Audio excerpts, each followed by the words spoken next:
Guys आज की इस वीडियो में मैं लेकर आया हूँ monetary economics institutions theory and policy by Suraj B Gupta book का रिव्यू। एस्टर्न पब्लिकेशन की ये बुक है। आज की इस वीडियो में हम बात करेंगे कि ये बुक आपके लिए कितनी रिलीवेंट है। अगर आप एक अंडर ग्रेजुएट यानी कि BA BCom कर रहे हो या फिर मास्टर्स परस्यू कर रहे हो किसी भी इंडियन यूनिवर्सिटी से। दोस्तों मैंने ये एनालिसिस किया है कि जो मॉनेटरी इकोनॉमिक्स का सिलेबस है वो यूनिवर्सिटी टू यूनिवर्सिटी वेरी करता है इंडिया में, इसीलिए काफ़ी ज़्यादा ये डिस्टर्बिंग रहता है स्टूडेंट्स के लिए। तो एक रिलेवेंट बुक फाइंड आउट कर लें इस टॉपिक के लिए।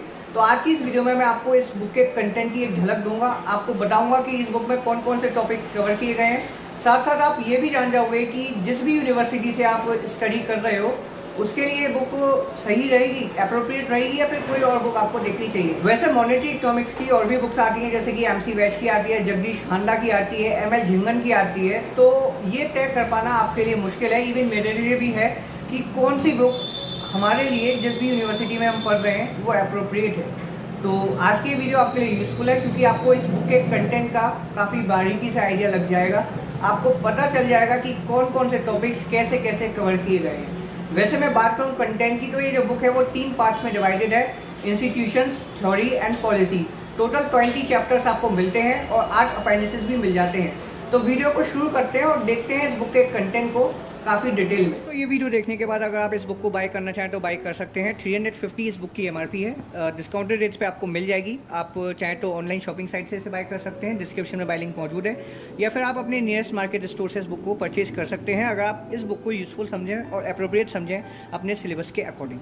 तो चलिए बुक को खोलते हैं और पता करते हैं कि कौन कौन से टॉपिक्स हमको इस बुक के अंदर मिलते हैं। बात करें अगर हम इस बुक के ऑथर की, जो कि सूरज बी गुप्ता है, तो वो DSE में यानी कि दिल्ली स्कूल ऑफ इकोनॉमिक्स में प्रोफेसर रह चुके हैं मॉनेटरी इकोनॉमिक्स के। एस्टर्न पब्लिकेशन ने इस बुक को पब्लिश किया है। काफ़ी अच्छी बुक्स ये पब्लिकेशन पब्लिश करता रहता है हमारे लिए। 1982 में इस बुक का सबसे पहला एडिशन आया था और ये जो बुक आपके सामने है ये 2019 का रीप्रिंट है।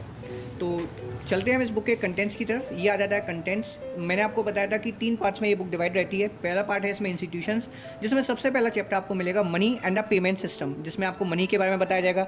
मनी के जितने भी फंक्शंस रहते हैं वो आपको पता चलेगा। मनी के काइंड्स, जो अलग अलग प्रकार के मनी होते हैं, payment system, deposits, measures of money supply, ये सब चीज़ें पहले चैप्टर में कवर की गई हैं। दूसरा चैप्टर है इसमें credit and financial system. Credit क्या होता है, फाइनेंशियल सिस्टम क्या होता है। थर्ड चैप्टर है फाइनेंशियल मार्केट्स।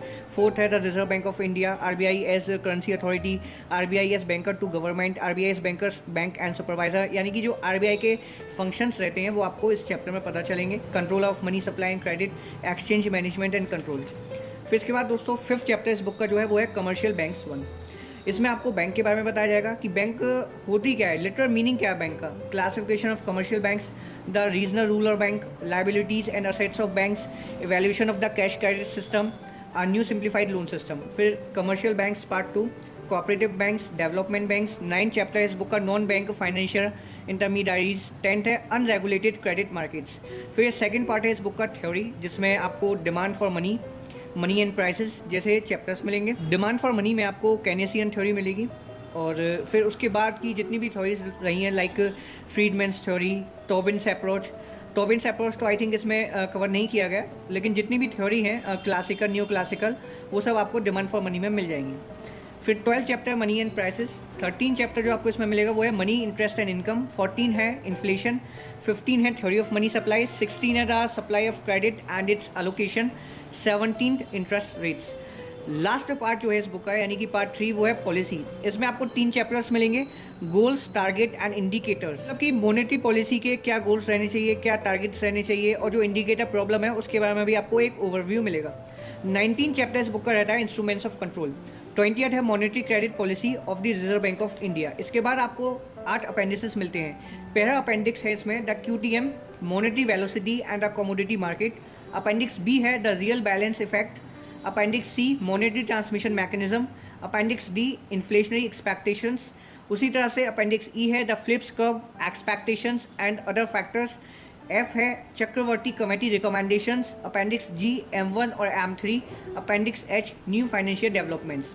तो ये पहला पार्ट 1 स्टार्ट हो रहा है इंस्टीट्यूशंस। इसमें आपको चैप्टर मिलता है money and payment system. Money क्या है, मनी की आपको एक वर्किंग डेफिनेशन मिलेगी। मनी के क्या क्या फंक्शंस रहते हैं, money as a medium of exchange, measure of value and standard of deferred payment, unit of account, money as a store of value, kinds of money. तो कंप्लीट आपको theory मिलेगी। ये फोर्थ टॉपिक है पहले chapter का, the payment system. Payment system is the set of institutional arrangements through which purchasing power is transfer from one transactor in exchange to another.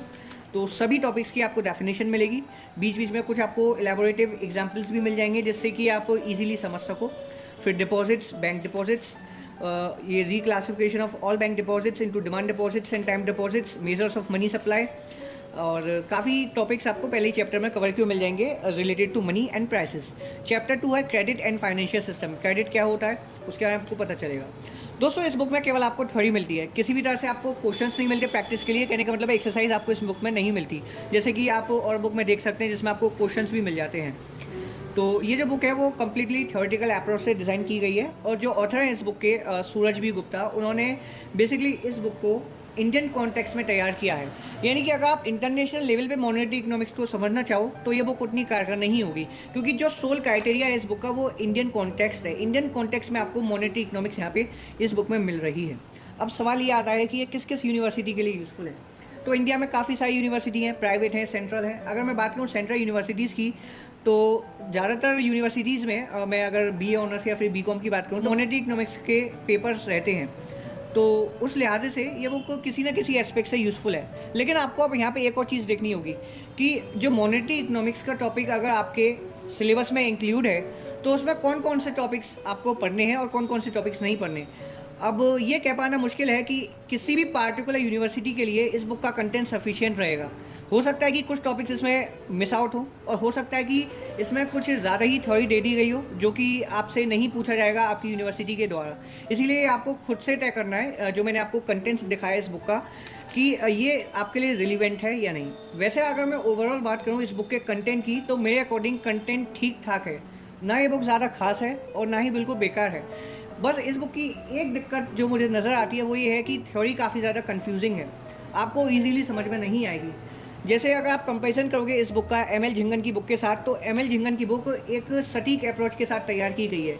उसमें हर एक topic को काफ़ी अच्छे से प्रेजेंट किया गया है, उसमें चैप्टर्स का डिवीज़न भी काफ़ी अच्छे से है। जैसे कि आप इसमें देख सकते हो कि एक ही चैप्टर में काफ़ी सारे टॉपिक्स जो इररिलेवेंट हैं उनको भर दिया गया है, वो ML झिंगन में नहीं है। MC वैश की बुक आती है, जगदीश हांडा की बुक आती है, लेकिन जगदीश हांडा की बुक थोड़ी एडवांस लेवल की हो जाती है, वो आप बैचलर्स में नहीं पढ़ सकते, वो आप केवल मास्टर्स में पढ़ सकते हो। तो उस लिहाजे से जो ये सूरज बी गुप्ता की बुक है ये बैचलर और मास्टर दोनों में ही यूज़फुल है।